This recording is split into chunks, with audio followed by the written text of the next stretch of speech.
Hihimayin ni Professor Antonio Contreras kung ano ang mga posibleng dahilan ng pagtaas ng bilang ng mga nagsasabing sila ay pro-Marcos. Sa punto de vista, Professor.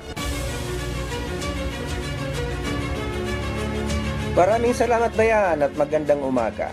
Kita na nga natin dito sa kinandak na survey ng Okta Research. Doon sa tugon ng masa na kinandak mula August 28 hanggang September 2 na bagamat 2% lang ang inakyat ng mga sumusuporta kay Pangulong Marcos at sa kanyang administrasyon. Ito ay malinaw na pagpapatuloy ng pagtaas niya mula nung mga nauna pang survey. Ngayon ay 38%, tumaas ng 2% bahagya kung tawagin natin sa statistics within the margin of error. Subalit based sa linear trend ay tumataas. Nakita din natin na bumababa ang suporta sa pamilya Duterte na ngayon ay nasa 15% na lang. Kahit ito ay 1% na mas mababa lang nung huling survey, nakikita din sa trend na ito ay patuloy na bumababa. Gayon pa man, ang mga sumusuporta sa oposisyon ay tumataas din ng bahagya ng 2% kumpara muna sa huling survey at ito ay malinaw na pag-akyat din ng trend. Doon sa tatlong kampo na yon, malinaw na umaakyat ang suporta kay Pangulong Marcos at sa oposisyon at bumababa naman sa mga Duterte. Simple lang ang paliwanag natin dyan. Malinaw na talagang nasasaktan na ang pamilya Duterte, ang kanilang mga kaalyado, sa mga patong-patong na mga aligasyon at akusasyon na lumalabas ngayon sa mga pagdinig ng Kongreso.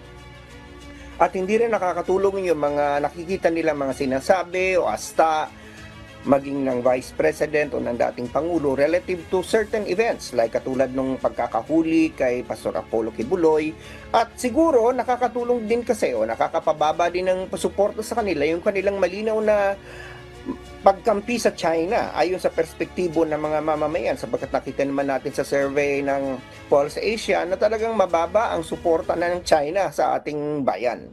So malinaw na ito ay nagpapakita na hindi sa popular ang mga posisyon ng pamilya Duterte.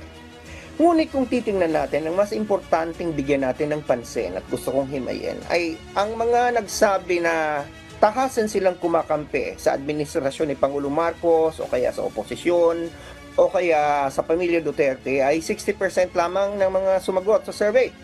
40% ang walang sinagot o kaya ay independent. In fact, 26% ay nagsabi na sila independent, wala silang kinakampihan at 14% ang hindi pa alam o kaya walang sinagot. Malaking porsyento ito sapagkat ibig sabihin 4 sa 10 Pilipino ang pwede pang magpalit ng isip o kaya ay talagang sila ay undecided.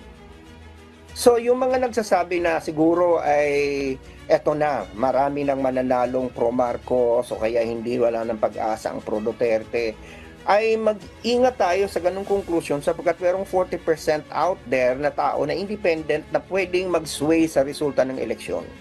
Kung mananatilo ang ganitong trend, however, umuunti ang mga independent sapagkat kumpara doon sa huling survey, bumaba ito ng 5% at labas yata sa margin of error.